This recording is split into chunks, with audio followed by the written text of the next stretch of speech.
Il est 19h31 ici dans nos studios. Bonsoir mesdames et messieurs, bienvenue dans cette grande édition d'information sur FM Télévision pour vous informer. Carnage au village Mukondi, c'est dans le territoire de Béni au Nord Kivu. 35 personnes ont été tuées dans la nuit de mercredi à ce jeudi par les terroristes de Forces démocratiques alliées. L'armée se dit touché par ce bilan macabre encore provisoire. On écoute le porte-parole de l'armée dans la région de Béni, le capitaine Anthony Mwadouchaï. L'armée est tellement touchée par ces bilans macabres que les terroristes ADF MTM vient de faire dans la chefferie de Bachou en tuant 35 paisibles populations, bilan encore provisoire, et en incendiant plusieurs maisons.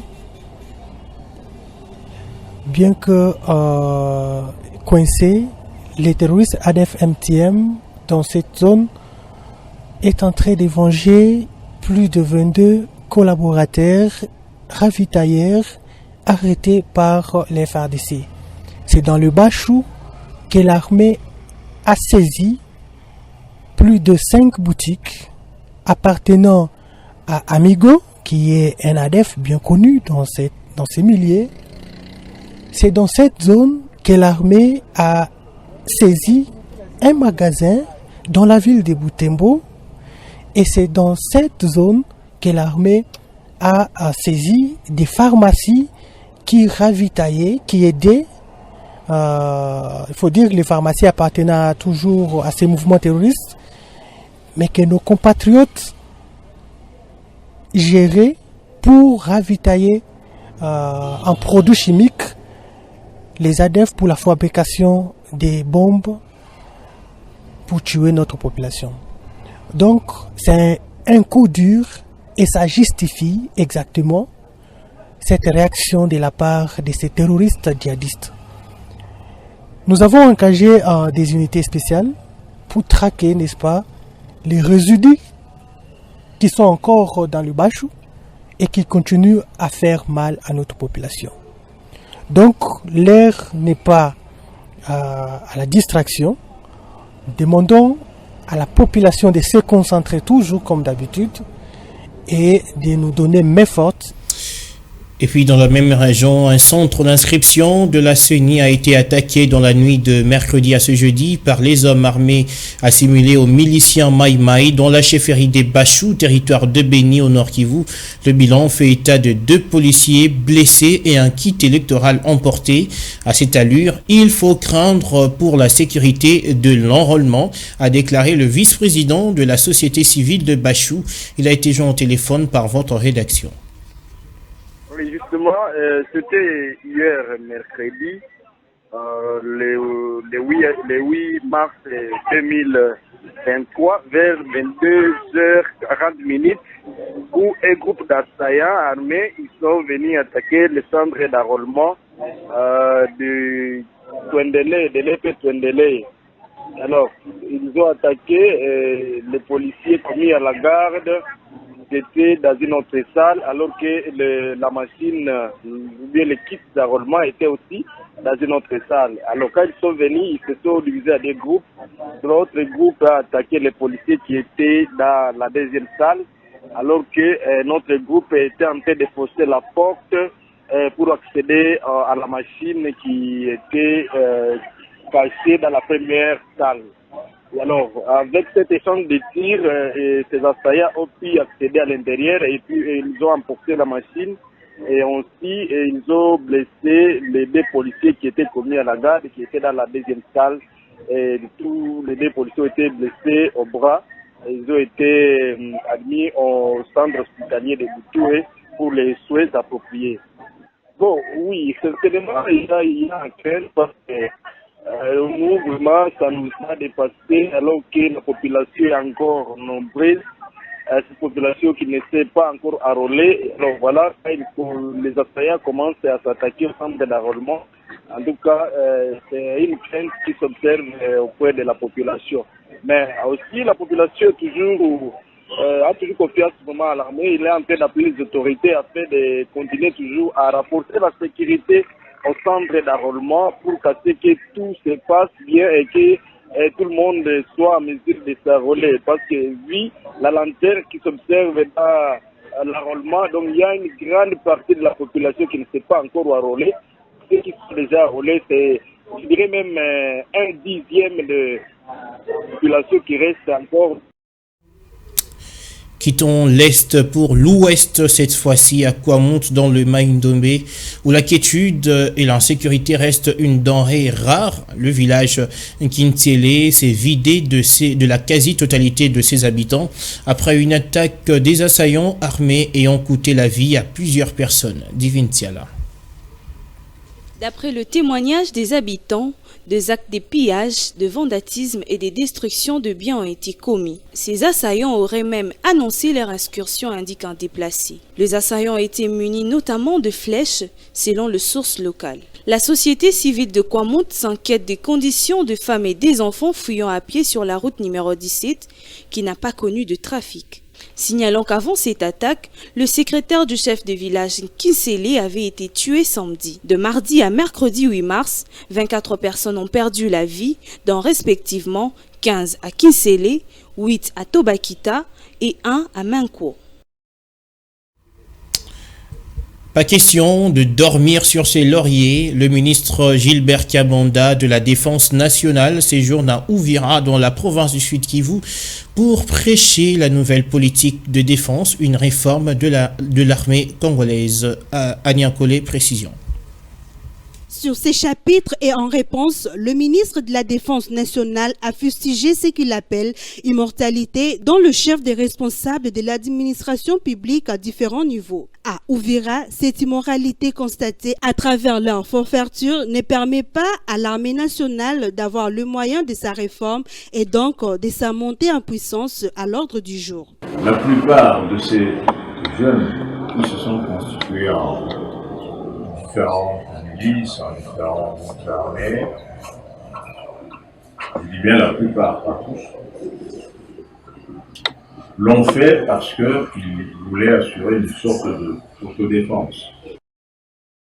Le numéro 1 de la Défense nationale a martelé, comme pour lever toute équivoque éventuelle, que la nouvelle organisation de réserve armée de la Défense, à créer selon les lois internationalement reconnues, ne va pas remplacer la place des FARDC. Il est important que l'armée,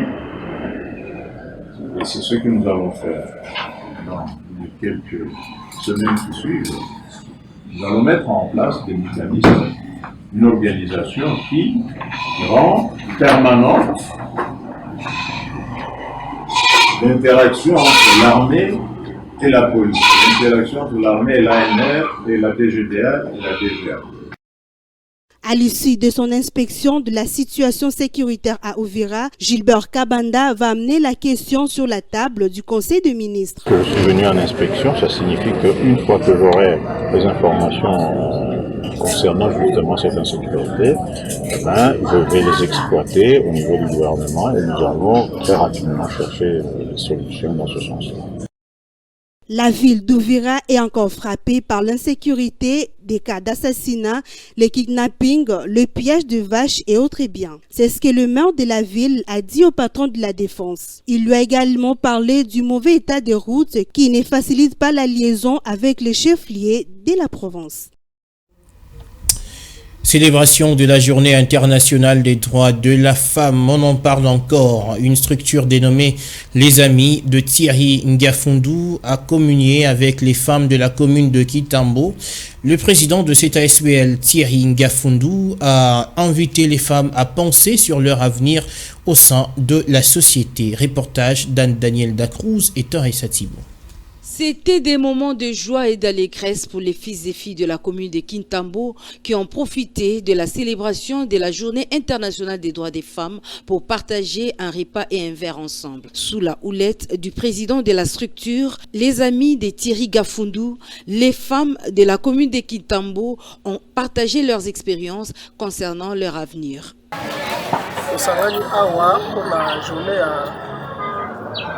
journée à droit de la femme. Nous sommes rassemblés à l'occasion de la Journée internationale des droits de la femme. C'est pourquoi nous sommes ensemble avec les mamans et les jeunes pour bien célébrer cette journée. Avec ces mamans ici présentes, on a résolu de tabler sur l'avenir de la femme congolaise et celle de Kinshasa ainsi que de Kitambo. Je dirais aux mamans de Kitambo de continuer à militer pour leurs droits qui sont un acquis pour lesquels elles seules doivent se battre.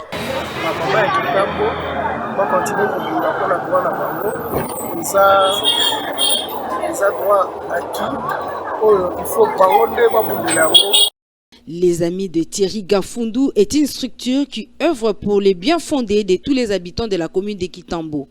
Voilà qui justifie la motivation de cette population venue écouter leur leader Thierry Gafundu. Un monde digital inclusif, innovation et technologie pour l'égalité de sexe. Ce thème a été décrété à l'occasion de la Journée internationale des droits de la femme et a été également au centre des échanges avec la délégation facultaire des sciences humaines de l'université de Kinshasa. Pour les étudiants, il est extrêmement nécessaire de sensibiliser les étudiantes sur l'usage du monde digital. Lionel Ngolo et Enoch Mafuka.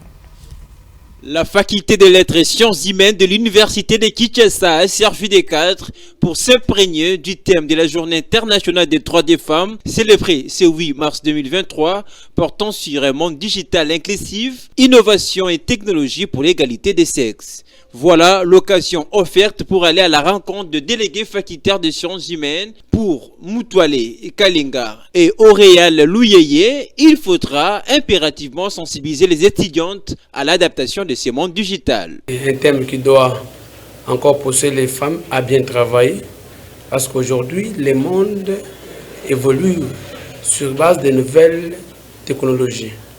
Et notre société, nous devons mobiliser les femmes à se donner, entrer dans des formations, dans des écoles de métiers pour apprendre comment y accéder.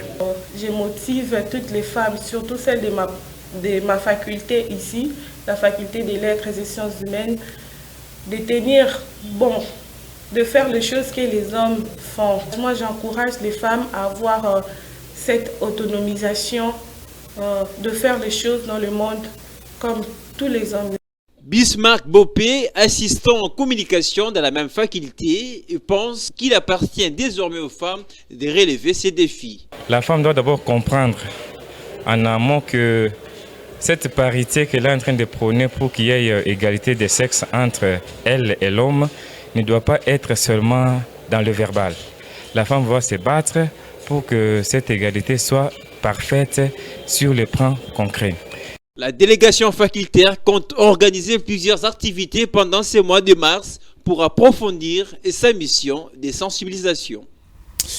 Et puis, il y a eu des femmes qui ont commencé la journée du 8 mars à l'église. C'est le cas de la Ligue des femmes de l'Alliance des paysannes, des ouvriers et de la classe moyenne pour le développement durable à Possem, qui a organisé le mercredi une messe d'action de grâce à la paroisse Sainte-Élisabeth de Marine à Massina, quartier 3, à l'intention des femmes de l'Est du pays et de Kouamout, victimes de l'insécurité grandissante. Reportage Alain Goma et Florent Kita. Il faut un grand respect pour les femmes, car elles sont auteurs de la vie. C'est l'une des phrases clés évoquées dans l'homélie du célébrant principal de cette messe qui a connu la participation d'un nombre important de membres de la Ligue de femmes de la POSEM qui ont également été exhortés au respect des hommes qui accompagnent les femmes, mais aussi le respect mutuel entre frères et sœurs.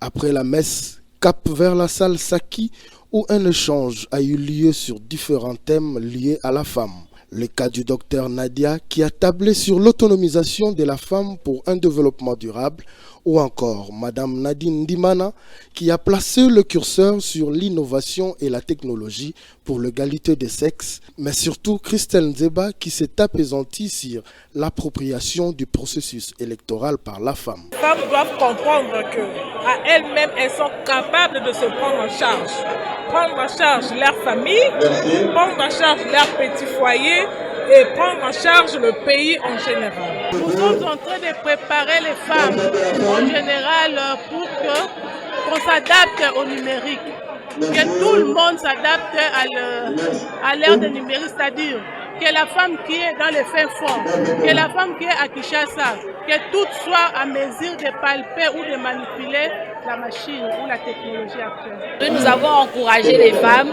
de pouvoir postuler parce que nous remarquons que les femmes ne veulent pas prendre ce courage-là. Si nous voulons accéder dans des postes de prise de décision, il faudrait d'abord que nous-mêmes nous puissions nous impliquer dans le processus électoral. Il faudrait que les femmes s'élèvent pour que nous puissions avoir pour cette fois une forte représentativité dans des postes de prise de décision. La Ligue de femmes de la POSEM, partie chère à Abdon et Tina, a eu le privilège d'être accompagnée par Toto Bala, cadre du parti, et c'est non sans raison. Nous avons voulu aujourd'hui célébrer la femme, suivre les pas du chef de l'État qui lui-même honore la femme, et nous sommes là derrière lui pour honorer aussi la femme congolaise. Et voilà, c'est l'essence de cette conférence, de ça c'est la journée de cette manifestation d'aujourd'hui. Décidément, la journée internationale de droits de la femme a été plus qu'instructive pour la Ligue de femmes de la POSEM qui a reçu des enseignements solides et de qualité pour se projeter avec force vers l'avenir. On a célébré aussi la femme au parti Leadership et Gouvernance pour le développement dans sa fédération de Funa 2 avec Claudine Komba, sa présidente fédérale. Ce parti cher à Matata Pognon dans cette fédération avait un message assez crucial à transmettre à sa base. Reportage Christian Kabouya. La journée du 8 mars ne pouvait pas passer inaperçue pour les femmes du parti Leadership et Gouvernance pour le développement, fédération de Funa 2, secteur tenu avec maestria par Claudine Komba. Bien avant que la présidente fédérale n'arrive, les femmes venues de Kalamo, Bumbu, Ngiringiri ou encore Bandal ont pris d'assaut le siège fédéral de Ngiringiri. Sur place, l'ambiance était totale.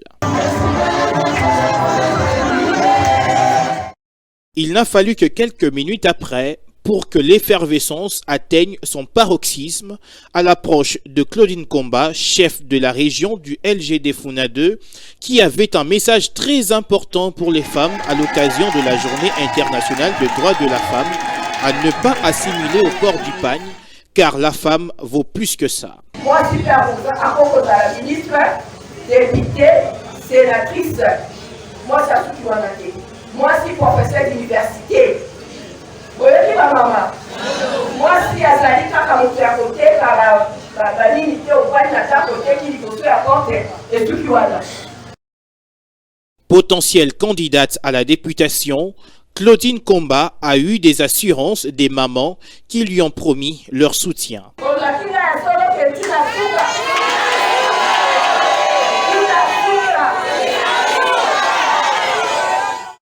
Les femmes du LGD Funa 2, qui ont surnommé la présidente fédérale Claudine Komba Fidélité, ont voulu transmettre par elle un message non de moindre à Matata Pognon, président du parti. Matata Pognon ma fort.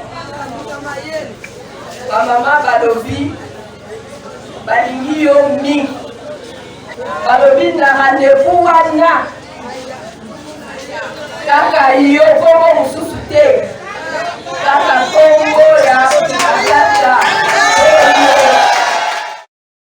Pour tout dire, Claudine Komba a profité de cette occasion pour appeler à l'adhésion massive au sein du LGD qui regorge déjà un nombre exorbitant de militants dans ses rangs. Après cette activité, les femmes ont retenu le message. Elles vont militer pour s'imposer afin de préserver leur place de choix dans la société.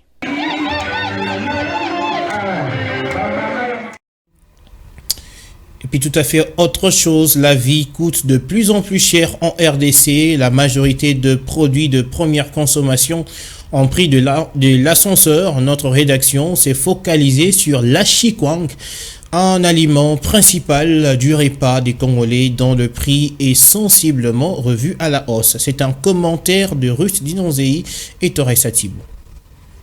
La hausse du prix de la chikwang à travers la capitale inquiète au plus haut point les Quinois. La montée en flèche du prix de cette denrée qui constitue l'aliment de base pour les Quinois est diversement commentée. Si tu regardes de ce côté-là, on est même demandé aux vendeuses de chikwang, tu ne trouveras pas une chikwang de 500 francs congolais. Un autre point de vue fait allusion à la hausse du taux des dollars. Nous sommes étonnés de cette situation. Les habitants de Bas-Congo disent qu'on achetait la chikwang à 700 et 800 francs congolais. Ils disent que tout ce qu'ils mangent provient de Kinshasa. C'est pour cela qu'ils ont augmenté les prix de la chikwang. La chikwang est parmi les aliments consommés par les Quinois. Ces derniers ont lancé un cri d'alarme auprès des autorités ayant en charge l'économie en République démocratique du Congo d'agir le plus vite que possible afin de trouver la stabilité des prix sur le marché. Parlons en prison des interclubs de la CAF. Avant de terminer ce journal, le tout-puissant Mazembe et le DSMP s'éloignent de la qualification après leur nouvelle défaite. Pendant ce temps, Lupopo espère encore après son nul concédé en Libye. Commentaire. Comme au match aller, le tout-puissant Mazembe morde encore une fois de la poussière. Cette fois-ci, c'est au stade Rades de la Tunisie. Devant lui, une équipe de l'US Monastir dynamique et très disciplinée qui va d'ailleurs marquer de la 3e minute de jeu d'une belle tête de Boubacar Traoré, je citais, qui a réussi à couper la trajectoire d'un ballon bien brossé par Aïkoel Chikaïwi.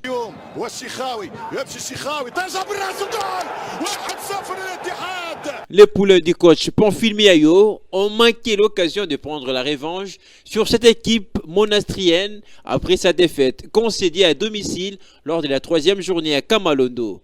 Conséquence au classement, le TP Mazembe devient 3e avec 3 points dans sa gibecière et pour sa prochaine étape, il doit donc effectuer le déplacement à Bamako le 19 mars pour défier l'AS Real de Bamako. L'autre représentant congolais soufflé dans cette même compétition, c'est le Darik Motema Pembe, reçu cet après-midi au Nigeria par l'équipe des Rivet United. Les Tupamaros, faibles défensivement, concèdent 3 buts pour ne marquer qu'un seul en retour. Après 4 sorties, les Darik Motema Pembe, dernier de son groupe avec 2 points, 2 buts marqués contre 1 encaissé. Il doit à tout prix négocier un bon match le 19 contre l'AS Mimosa de la Côte d'Ivoire pour espérer à une qualification au prochain tour. Enfin, le 3e représentant congolais, c'est le Saint-Eloi Lupopo, lui qui est allé faire le travail minimum en arrachant de justesse un match nul sur la pelouse d'Al-Qadar de la Libye. Une équipe qu'elle a battue au match aller au stade de Ndola en Zambie, où il reçoit ses matchs à domicile. Après ce nid d'un but partout, le Saint-Eloi Lupopo se positionne en 3e position du groupe avec 4 points et 2 buts marqués. Les cheminots recevront le Maghrébien de l'US Alger le 19 mars prochain dans les 4 de la 4e journée de la phase des poules. Plus de papier sur ma table pour vous informer, mesdames, messieurs. Merci à tous de nous avoir suivis. Restez-nous toujours fidèles.